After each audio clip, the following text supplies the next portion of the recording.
Olá pessoal, tudo bem com vocês? Eu estou muito feliz de estar de volta aqui para mais um bate-papo com vocês. Agradeço ao Ismênia mais essa oportunidade. Agradeço a Jesus, a espiritualidade amiga. Bom, o tema que eu escolhi para hoje foi sugerido por uma pessoa muito querida. É sobre a misericórdia. Tá? Então, a gente vai se basear lá no capítulo 10 do Evangelho segundo o Espiritismo, nas bem-aventuranças, especificamente os bem-aventurados, os misericordiosos. Ok? Então, vamos lá. Normalmente, como toda apresentação, vamos começar pelo significado das palavras, né? Então, procurando no dicionário o sentido de misericórdia, a gente encontra que é o sentimento de compaixão pela desgraça alheia, é indulgência, é dó, é piedade e perdão. Eu deixei grifado perdão aqui, porque a gente vai falar muito sobre o perdão, que basicamente é o assunto tratado nesse capítulo, né? Quando a gente vai para o lado do Espiritismo, o sentido da misericórdia é mais o sentimento de esquecimento e perdão das ofensas. A gente tem a questão do ódio e o rancor, que denota uma alma sem elevação, uma alma sem grandeza. E o esquecimento das ofensas ligadas à misericórdia, né, que ele denota uma alma elevada. Falando em perdão, vamos ver qual é a definição do perdão no dicionário. É desculpar, absolver e relevar e outras coisas, né?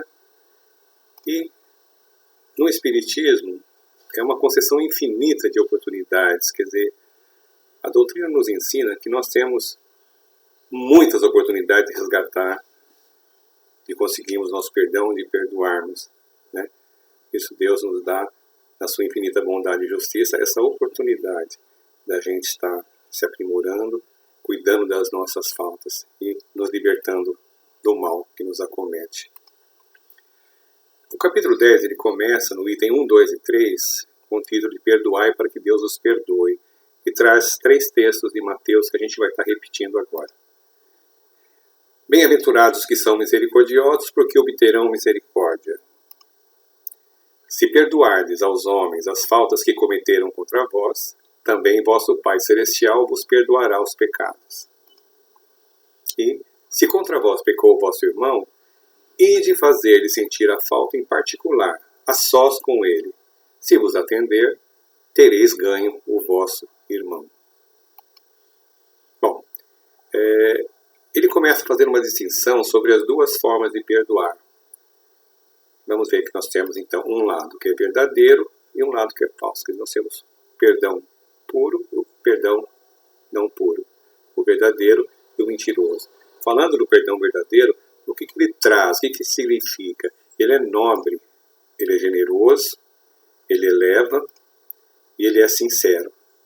Do outro lado, quando a gente tem aí o perdão mentiroso, porque ele é enganoso, ele subjuga o nosso oponente, ele humilha e ele tem no seu objetivo um interesse.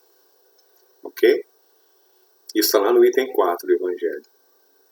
Então, dando uma olhada geral, quer dizer, que tipo de perdão que nós praticamos? Eu relacionei 5 aqui. Vamos dar uma olhada? É o perdão condenação. O que é? Aquele que a gente fala, perdoo, mas some da minha frente. Quero te ver nunca mais. Não é perdão, né? Temos o perdão de pretensão, que significa o seguinte: tudo bem, eu perdoo, mas você vai escutar umas verdades. Escuta o que eu vou te dizer. Né? E assim vai aquele discurso todo. O perdão menosprezo, que é o quê? Tudo bem, eu te perdoo. Você é um pobre coitado, um infeliz, não presta para nada, não vale o feijão que come. E, coitado, some daqui, vai. Esse é um dos tipos de perdão. Temos o perdão de rancor. Eu perdoo, mas eu não te esqueço. Ele vai levar para o resto da vida isso. E por último, gente, nós temos o perdão maldição. É aquele que a gente ainda transfere para Deus a responsabilidade do nosso inimigo. Tudo bem, eu te perdoo, porque Deus vai castigar. Eu não te castigo, mas Deus vai te castigar. Vamos seguir então. Aí nós temos no item 3, aquela passagem que Jesus está com os apóstolos, né, e falando sobre perdão, Pedro pergunta: quantas vezes tem que perdoar quem pecou contra ele? Até 7 vezes já achava muito. E Jesus fala: não digo só 7, são 70 vezes 7. E a gente, nessa passagem da vida, a gente chega à conclusão que nem isso ainda é suficiente, né? E vamos questionar, por que Jesus aconselhou a perdoar 70 vezes 7 vezes? Bom, aí eu dei uma olhada no livro O Consolador, do Chico Emmanuel, lá na questão 338, e ele tem uma resposta para isso. Ele explica, né, que a Terra, sendo um planeta de provas e expiações, ela possibilita que aqui a gente esteja resgatando todas as faltas que nós tivemos no passado. Ela permite que a gente nos coloque desafios para que possamos cumprir e elevar o nosso espírito. E instrui também, né, que quem se sente ofendido não pode esquecer que você também ofende as pessoas, que você também precisa do perdão. Você pode errar 70 vezes, 7 vezes e muito mais que isso. Seguindo pelo Evangelho, nós temos a parte da reconciliação com os adversários, em que Jesus fala, né, reconciliar-vos o mais depressa possível com o seu adversário, enquanto estáis a caminho, enquanto está do lado dele, enquanto está vivendo com ele, está tendo a oportunidade de contatá-lo. Porque você não segue enquanto você não pagar a tua última dívida, né? Tudo que você faz, você tem que pagar. Se você fez mal para alguém, você tem que sentir o mal que você fez. Então, nesse ensinamento, Jesus nos mostra, né, as consequências, né, o sentido da lei de causa e efeito. O que nos ensina? Ele mostra a importância da lei de causa e efeito em todos os nossos atos do dia a dia, os atos de cada momento, os nossos contatos com as pessoas, com familiares, no nosso trabalho, na nossa vida cotidiana. Tudo que a gente faz volta para nós mesmos, é como se fosse um bumerangue. Ele ensina também que a gente tem que compreender o nosso companheiro problemático, o nosso opositor, aquele familiar difícil, porque nós também precisaremos de compreensão. Quem não precisa? Esse é o sentido do perdão. Perdoai, porque a gente também precisa ser perdoado. Então, você tem misericórdia, você obtém misericórdia. Jesus também falou nessa conciliação depressa com o teu adversário, enquanto você está a caminho com ele, e tudo bem, você tenta, mas o teu adversário não aceita essa conciliação. Muita gente fala isso, né? Tudo bem, eu perdoei, mas ele não aceita o meu perdão, não quer saber. Como é que a gente fica nesse negócio? Adianta? Então vamos ver o que fala também, o mesmo livrinho O Consolador, lá na questão 337, sobre esse ponto aí. O adversário não aceita o seu pedido de perdão, a sua tentativa de reconciliação. E a orientação é: cada um faz a tua parte, cada um cumpre o seu dever evangélico, faça de coração, faça a tua parte. E, se possível, ore por aquele irmão, para que ele também se encontre e que esse mal-estar, esse nó seja desatado. E vamos à questão, então. O perdão e esquecimento deve significar a mesma coisa? Então, vamos ver 2 aspectos aí. Lá na questão, questão 340 do Consolador, ele explica, né, que a convenção do mundo, o sentido que a população, que os povos dão, é que o perdão é uma renúncia da vingança. Então, esqueço a vingança, mas o ofendido nem precisa esquecer plenamente a falta que ele cometeu. Mas para o espírito evangelizado, o perdão e a ofensa têm que caminhar juntos. Sempre, né? Se você perdoar, mas não esquecer, você não está perdoando. E vamos voltar então à questão da reencarnação. O que ela fala? Você tem que esquecer, se não esquecer o passado, levar aquela mágoa, isso impede o teu caminho em direção à frente, em direção a Jesus, em direção a Deus, né? Foi o que ele nos ensinou. Sobre a questão de perdão, o Livro dos Espíritos, lá na questão 661, ele faz essa questão: você pode pedir a Deus perdão das suas faltas? Vamos ver o que os Espíritos responderam. Olha, Deus sabe discernir o bem do mal, lógico, né? E a prece por mais bonita que ela seja, ela não vai esconder as faltas. Pedir perdão a Deus das faltas, a gente só vai conseguir se mudar o proceder. Quer dizer, não adianta, eu peço falta por ter maltratado aquele irmão, peço falta por aquele e continuo fazendo a mesma coisa com outro irmão. Então, a gente conclui que as boas ações são as melhores preces, mas os atos valem mais do que as palavras. Seguindo, na questão 886, em que é perguntado aos espíritos qual o sentido verdadeiro da palavra caridade, como que Jesus entendia a caridade, a resposta veio, né? Bondade para com todos, ignorar as ofensas, ignorar as maldades, ignorar as imperfeições dos outros e perdão das ofensas, principalmente. E a gente não deve nunca esquecer, né, que tem que fazer ao próximo tudo aquilo que a gente quer que faça para a gente. Não adianta eu exigir alguma coisa para mim e não fazer para outros. Ok, então eu vou fazer bem para o outro porque eu quero que esse bem chegue para mim também. Seguindo lá no Evangelho capítulo 10, nós estamos agora no item 7, sobre o sacrifício mais agradável a Deus. E qual é a situação que nós temos, né? A pessoa vai ao seu templo, à sua igreja, vai fazer a sua doação, mas com o coração cheio de ódio. Né? O que Jesus ensina para a gente? Bem, deixa isso do lado. Vai lá primeiro, resolver a tua pendência com o seu irmão, com o seu ofensor. E depois você volta para cumprir isso. É mais importante você resolver as tuas questões lá. A sua falta de perdão, sua falta de misericórdia, limpar o seu coração das suas mágoas e depois você volta para dedicar, para fazer a sua doação de amor para a igreja, para Deus, para onde você quiser. Seguindo, o próximo tópico é o argueiro e a trave no olho.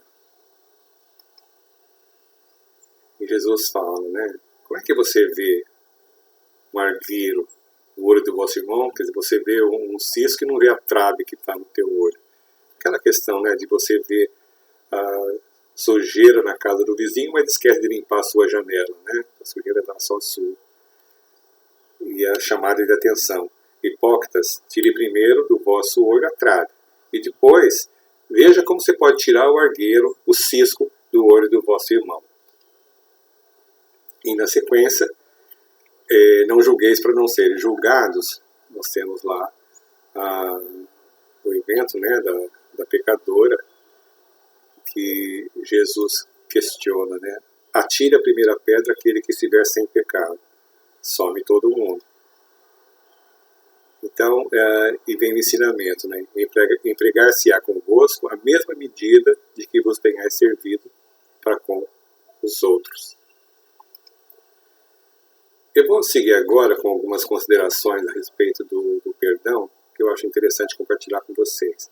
Primeiro, nós temos aí, né, sempre lembrar que a própria oração do Pai Nosso, que é nosso companheiro, essa oração todo dia, né, qualquer horário, qualquer situação, é o nosso contato com Deus, com Jesus, em que a gente pede para perdoar as nossas ofensas, como nós devemos perdoar as ofensas de quem nos tem ofendido. E o Tertuliano, ele é um escritor, um político, um filósofo, um pensador, nasceu lá no ano 160 da Era Cristã, numa província romana da África. Ele falou um ponto muito interessante sobre a questão do perdão, eu vou passar para vocês. Então, primeiro ele diz o seguinte, ó, você quer ser feliz por um instante? Vingue-se. Aquela satisfação, né? Tá vendo? Ó, esse nunca mais vai aprontar comigo. Esse nunca mais vai fazer isso. Esse nunca mais vai fazer aquilo. É ok, você é feliz. Agora, quer ser feliz para frente? Perdoe. Interessante, né? Vamos adiante. Então, falando sobre perdão, perdão é desculpar, é não sentir no ofensor um inimigo, mas uma pessoa com dificuldades pessoais. Nós temos que aceitar as pessoas como elas são, com seus defeitos, com suas virtudes, sem julgamento. Temos que ser menos exigentes conosco, com o nosso próximo. E perdoar é não se sentir ofendido com o outro. Deixa a vida seguir. Chico falou, feliz daquele que na hora de dar o troco perde a vontade. Esses encontros com os nossos desafetos mais cedo ou mais tarde acontecerão. No trabalho, na vida, na família. Se não for nessa vida, será na vida espiritual. Vamos voltar àquela questão lá de reconciliação com o inimigo enquanto estás a caminho por ele. Quem não resolveu aqui, vai continuar lá no plano espiritual. Seguindo a frase do Chico. Os que nos perseguem, com razão ou sem razão, nos auxiliam a identificar o nosso próprio lugar. Às vezes, nos é muito mais útil um adversário sincero que um bajulador, porque a gente acaba não vendo as nossas falhas. É muito elogio, eu sou ótimo, estou bem, eu não tenho problema nenhum. Mahatma Gandhi, sobre o perdão, diz que o fraco jamais perdoa. O perdão é uma das características do forte. E eu vou trazer 2 casos aqui do Haroldo Dutra Dias. É uma palestra que ele fez em junho de 2017. E ele colocou no YouTube dele, falando sobre os bem-aventurados misericordiosos. E nesse videozinho de 5 minutos, mais ou menos, ele conta 2 casos do Chico. O primeiro, perguntam para o Chico o que é um criminoso. E o Chico, naquela simplicidade toda, criminoso é qualquer um de nós que foi descoberto. No caso 2, o Chico ele vai receber uma homenagem numa cidade do interior. Então ele vai, né, até essa cidade, encontra todas as autoridades locais e, junto com toda aquela comitiva, ele pede para visitar um presídio. Chegando no presídio, com toda aquela comitiva, ele cumprimenta todos os presos, pega na mão de todo mundo e, no meio de todo mundo, ele chega para o diretor e pergunta: quantos nós somos aqui? Bom, vamos lembrar sempre, né, gente? Ama o teu próximo como a ti mesmo e não faça aos outros o que não quer que façam contigo. Bom, gente, esse é o finalzinho, aí que chega a bibliografia. Eu agradeço muito essa oportunidade, me perdoe aqui os trava-línguas de vez em quando aí, mas espero que todos estejam bem e sejamos aí com confiança nessa fase difícil que estamos passando. Tá bom? Que Jesus nos abençoe, que a gente tenha força, né, para perdoar, o perdão sincero, como Jesus nos ensinou. Fiquem com Deus, fiquem com Jesus e até a próxima.